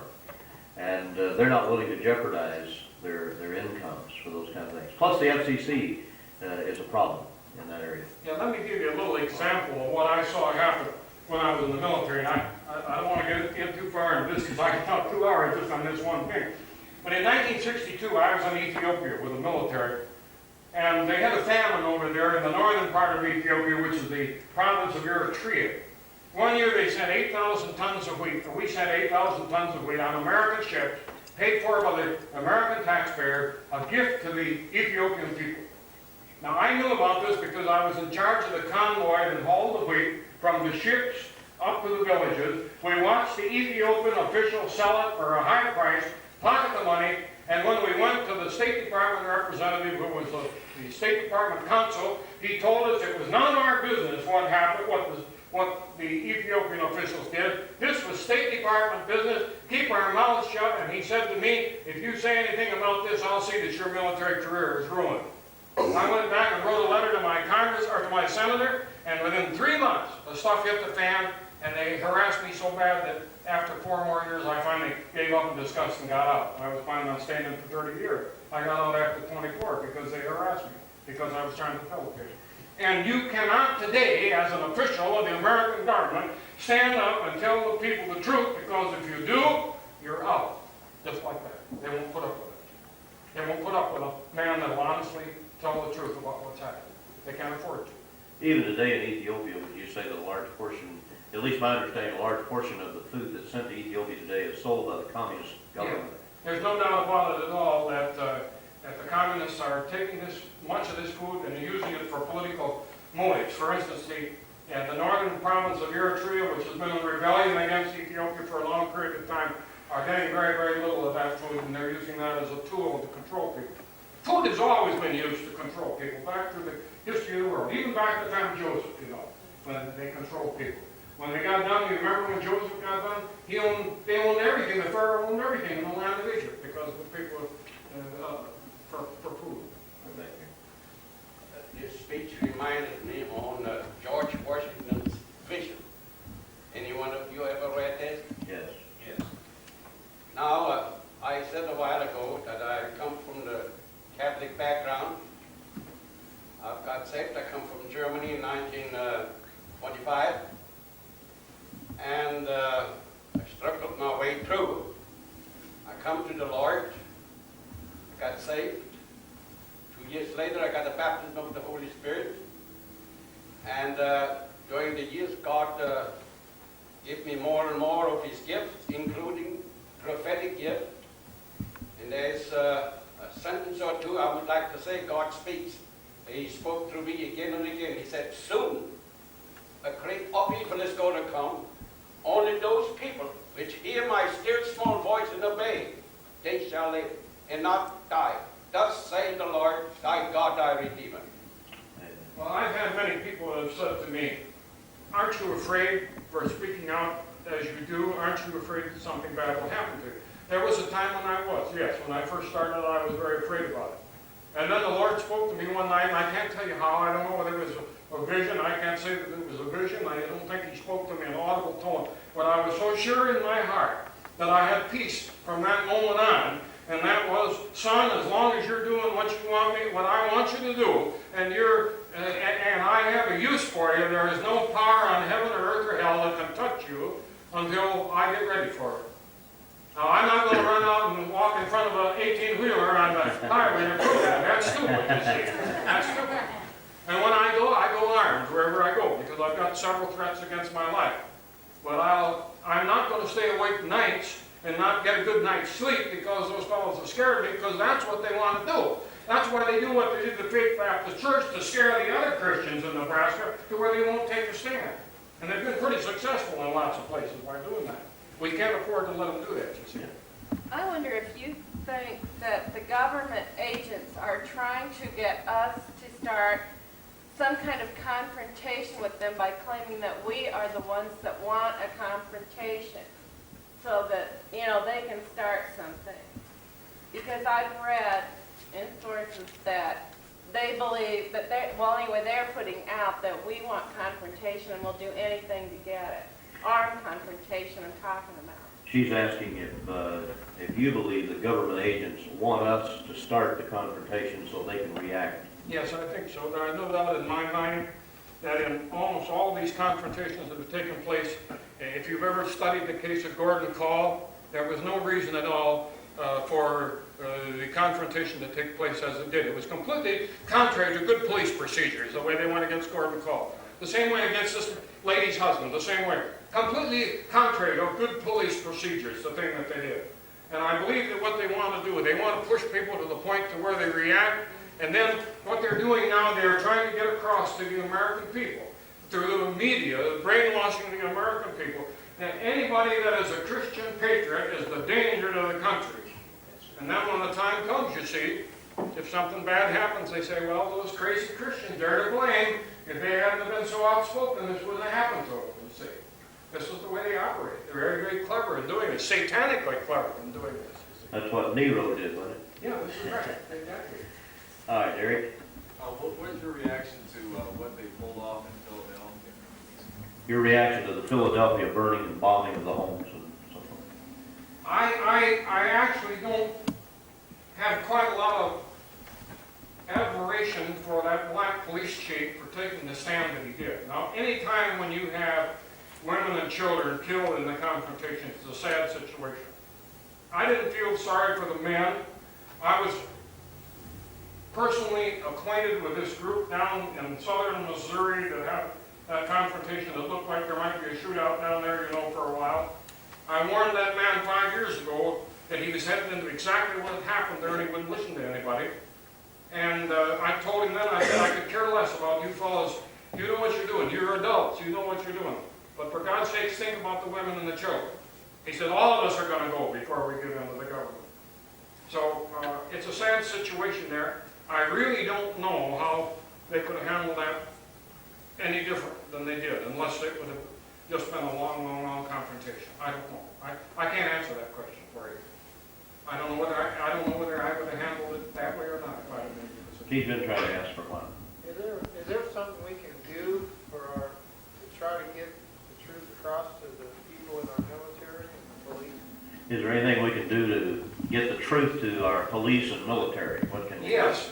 It's quite interesting that last year, about a year ago, my boss, who is the head of the Christian Patriots Defense League, John Harrell, some of you know him, and John was asked to talk to the national law enforcement officers at Lake of the Ozarks. He was given an hour to talk to him. They kept him on for 2 hours. He called me up the day before yesterday and told me, you'll never believe it, but they've invited me back again this year to talk to them from the Christian conservative standpoint. Because they said, you have been telling us something that is completely contrary to everything we've been told. And they're fascinated by it. And when this thing broke, the first thing that they did, what they tried to do, they tried to picture me as a radical. Some of you saw the article, some of you even saw me on television, some places, where they twisted things completely around. The first thing that I did, I took a handbook that I had printed just 2 weeks before. I just got back from the printer. That was sent out to all the organizations that I work with, telling them remain within the law, no illegal weapons. We're not fighting against the American government. We're here for the purpose of protecting our own people. I took it down to the local FBI and said, here's what we stand for. This is what I sent out to all my people. And they never talked to me again after that. You see, but most of them don't know. We have lots and lots and lots of good people in law-abiding, law enforcement. There's a young man right now who put his job on the line down in Tucson to put out a paper called Aid and Abet. He's a policeman. And he puts it out to law enforcement officers saying, be real careful, fellas, or you're going to be finding out that you're going to be fighting against your own neighbors, and you're going to be doing something that's completely illegal against the Constitution of the United States. It's having some effect. I would say be very, very careful in your handling of police officers. They have a terrible job to handle. They have a terrible job under this situation now. Tonight when I got up on this platform, I'd never seen 3 bigger guys on a platform that were standing up there tonight. I was going to ask Brother Sullivan. Brother Sullivan, did that sheriff actually drag those big guys out of the church? Yeah. I tell you. I don't know. He didn't know what he was getting into. But you see, we need to, somehow or another, we need to get across. There are lots of Christian men in the law enforcement branches of the United States government. But they have been sold a bill of goods on this Romans 13:1, be subject to the higher powers, to where they believe that anything that the government says is like the Word of God itself. And that isn't what it means at all. You know that as well as I do if you've ever studied it. That isn't what it means. Anybody else? We could probably go on all night like that. Yeah. Well, okay, we'll take one more. I was going in Ephesians 6 says, we wrestle not against flesh and blood, but principalities, powers, rulers, dominions, and so on. Things are wonderful that you pointed to 2 Chronicles 7:14. Really, back to the Lord. We all need to walk close to the Lord because Christians, we don't always walk as close to the Lord as we should. I'd like to, there's one thing too that is, there are those also who are concerned about the government, also stress the importance of spiritual warfare too. Praying and getting close to the Lord, and also using the spiritual weapons we have of coming against the enemy and the diabolical forces that want to destroy our country. Okay. All right, thank you.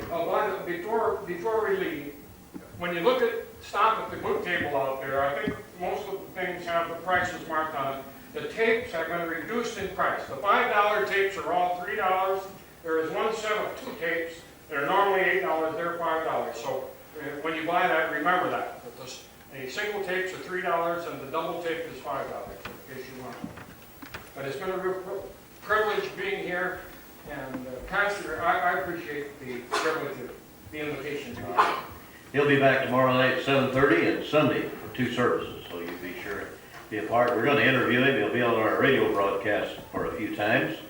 And also tomorrow afternoon, how many of you know Dr. Cameron? Not this one, but another one from Lincoln. A fellow by the name of Dr. Cameron he's a psychologist of all things, who got saved. And he's dedicated his life to the study of homosexuality.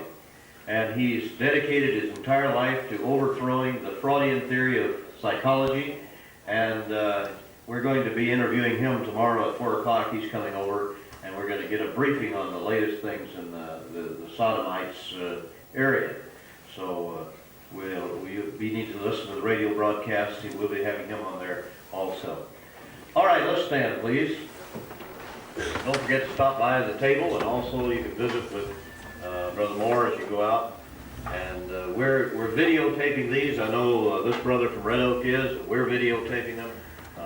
We let our tapes go out at least for a love offering rental. I don't know how he handles his, but I'm sure he'll work something out with you if you want to borrow his. Let's bow our heads, please. I'm going to ask Brother Duncan to lead us in closing prayer tonight. Heavenly Father, we